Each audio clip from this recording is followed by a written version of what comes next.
Every industry will be involved in this infrastructure build-out in Europe and in China. And that means telecom, ICT, power and electricity, consumer electronics, construction and real estate, big, transportation, logistics, manufacturing, life sciences. They all have to build this infrastructure out. It's 2 generations. And this puts people back to work. Now, some of you remember I wrote a book called The End of Work in 1995. You remember it came out here. Michel Rocard wrote the foreword, and that led to the 35-hour work week we did here. But in that book, I said, we're moving to automation. We're going to have automated factories, then automated white-collar, then automated conceptual knowledge workers, and AI. So there's a new spate of books 20 years later. There's nothing new. This was already happening. We are moving to automated markets. But, here's the big but. We have one last surge of mass wage labor over 2 generations. And that is we have to build out this infrastructure across the world. That means that millions of semi-skilled, skilled, and professional workers are going to have to do this. Robots and AI will not build this smart infrastructure. We have to retrofit every building in France, make it efficient, put in the insulation. That's real labor intensivity. And then once you retrofit it, you make it efficient, then you put the micro power on. Then we have to manufacture and install renewable energy technologies, solar, wind, geothermal. People have to do that. They have to install it. Robots aren't going to come to your house. AI is not going to install it. We have to take the entire electricity grid of France and transform it from servo-mechanical and dumb to digitalized and smart and energy internet. We have to lay out the new underground cable. We have to have digital meters monitoring in every home, office, and factory. Who's going to put those in and manage, service them? We have to take the transportation network of France, road, rail, water, and air, move it from dumb to smart. Who's going to put the sensors across the system? Who's going to install and manage thousands and thousands of charging stations and fuel cell stations? So we have an opportunity here in 2 generations for one last surge of mass employment. But once the system's in, it's called smart. It runs by analytics and big data and algorithms and small supervisory workforces. We have the most streamlined capitalist market in the world because the optimum market in classical economics is where you sell at marginal cost, and this marginal cost is going to be very low. You'll make it on the volume on the network and the long tail, not on the expensive products. And most industries will move from selling products to managing the services on these nets. Most companies will move from selling one-off products to actually keeping the products and then managing the services those products give you. For example, if you have a good product, a new building, you'll keep the product when you build it, and then you'll manage it and people will access it when they need it. You can take that across every industry. What we're going to see is what happened to IBM. IBM was in trouble in 1995. Their computer was their cash cow, but guess what? The Japanese and Koreans and everyone else had the same computer and it was cheaper.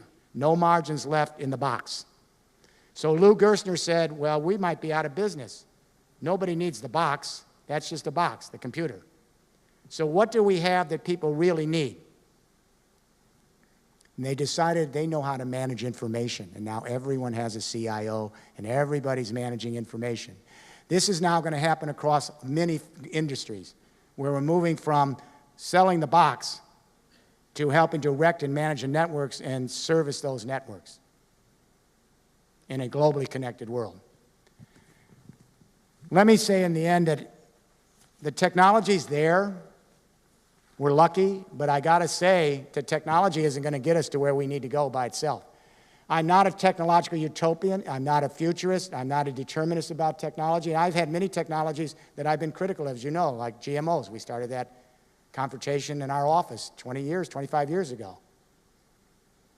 But what I'm saying is this technology can be scaled, but there's something else that needs to happen. We need a change in consciousness.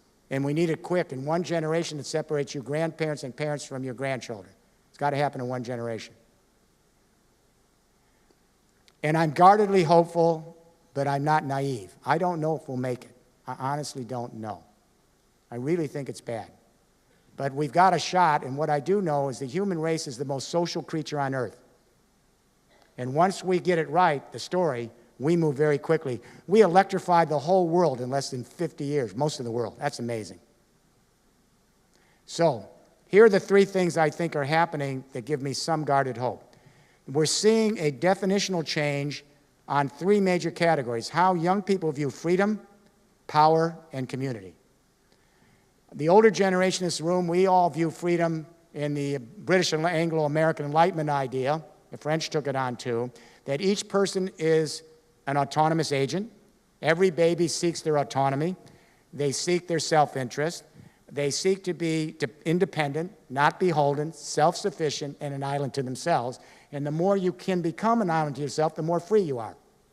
You're not dependent.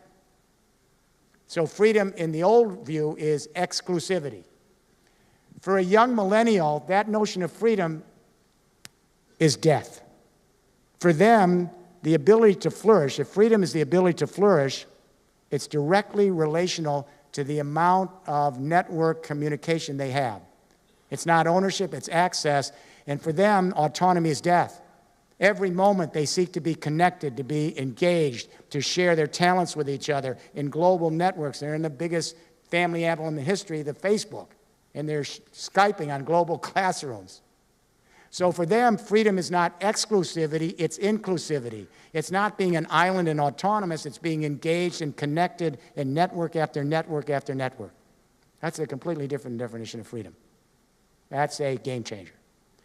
The older generation, we believe that power is a pyramid. And of course it leads to the 1% and 99%. That's history. But for a younger generation that grew up on the internet, for them, power is not a pyramid.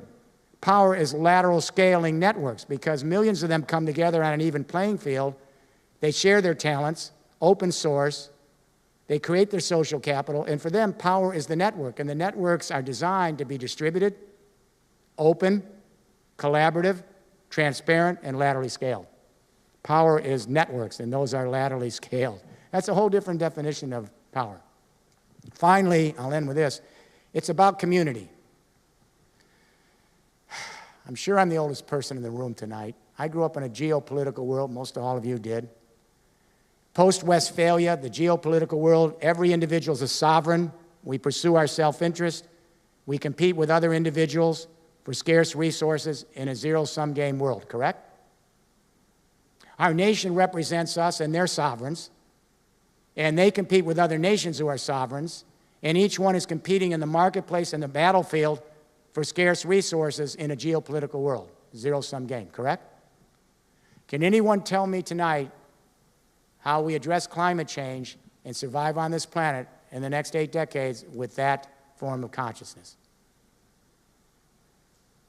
What's happening is young people are coming home, and it's giving me some hope, with biosphere consciousness. Some of them, your children and grandchildren, they're coming home, teenagers, and they're saying, where'd the peace, you know what they're saying? They're saying to their dad, why are you using so much water while you're shaving? Wasting the water. They're saying to their parents, why is the little red light on the Philips TV? We haven't been in that room in 5 weeks. Wasting electricity. Why do we have 2 cars? Why can't we car share one? And here's the one I'm fond of, and I'm sure this is even happening someplace in France. Young kids are coming home, and they say, where did this piece of steak come from? Where did this hamburger come from? They're asking that. Did it come from a rainforest? Did they have to destroy the trees for 3 inches of topsoil that only give you 4 years of grazing for the hamburger? And the kids understand if they destroy those trees for the soil to graze the hamburger, those trees have very, very unique plant and animal life that only exists there. They go extinct, part of the extinction record. And they know if the trees are no longer there to have the soil to graze the cow for the hamburger, those trees aren't there anymore. They can't absorb CO2 from industrial emissions. And that means the temperature of the planet goes up. And that means some farmer can't feed her kids because she's getting spring floods, summer droughts, and wildfires. Really, it's because of that piece of beef. Those kids are learning ecological footprint. They're learning that every single thing we do in our waking hours and beyond intimately affects the well-being of some other human, some other species, the ecosystems we live in. This is not academic. They're learning to live in the biosphere. That's the 19 kilometers from the stratosphere to the ocean, where life and the chemicals of the planet interact to maintain this experiment on Earth. I'm guardedly hopeful these children are moving from geopolitics to biosphere consciousness, and I'll leave you with this thought. Guardedly hopeful. A couple of years ago, President Xi in China called for a one belt, one road from Shanghai to Rotterdam. At first, he thought it was just a train. But then there's been a whole lot of discussion between Brussels and Beijing and Berlin and Beijing and saying, wait a minute, we're doing digital Europe, you're doing internet China. Why don't we begin to work together? Why don't we begin to share our common space across Eurasia? It's the biggest landmass in the world. Why don't we create something different here and begin to think how we can lay out this digital infrastructure across Eurasia, and maybe all those failed states in between can come of age. It's only a vision now. If I would say, can this be done, I would say, well, pretty big struggle to make this happen.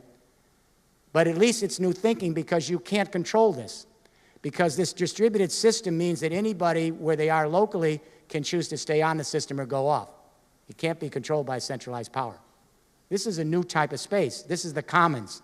This is the biosphere. This may be the hope for the next generation, but the struggle's enormous. The obstacles are there. And we still have people fighting tribal blood wars and religious wars and ideological wars while the kids are trying to hook up and connect as a single family in a biosphere. So here's my last hope for France. My bet. In northern industrial France, Haute-de-France, it used to be Picardy and Nord-Pas-de-Calais, we're in our third year, and this little region is the poster child for Europe. There are hundreds of projects. They're laying out this whole infrastructure. Go there and visit, and you will see something going on in this old industrial region you see nowhere else. There's no reason it can't be done everywhere. And I know France, you have world-class businesses across the industries. You have the experience, the expertise, and my bet is that France is going to join Germany very, very quickly. And when those two come together, the business community, governance, the civil society, it's going to move Europe, and Europe's going to help with China move the world. And it's up to the business people in this room to be right at the front of the pack so that you can engage this, and when your grandchildren look back and say, what did you do? We made the first step in this journey to reheal the biosphere, to replenish the earth, to allow future generations to have their moment, not just our species, but our fellow creatures. This is our single mission that everyone in this room should be on from here on in whatever business you're doing. If you're just doing business as usual, we're going to lose the game. If you can be on this journey and help others move on this journey, we may have an opportunity to transform our relationships to the planet we live in. Good night.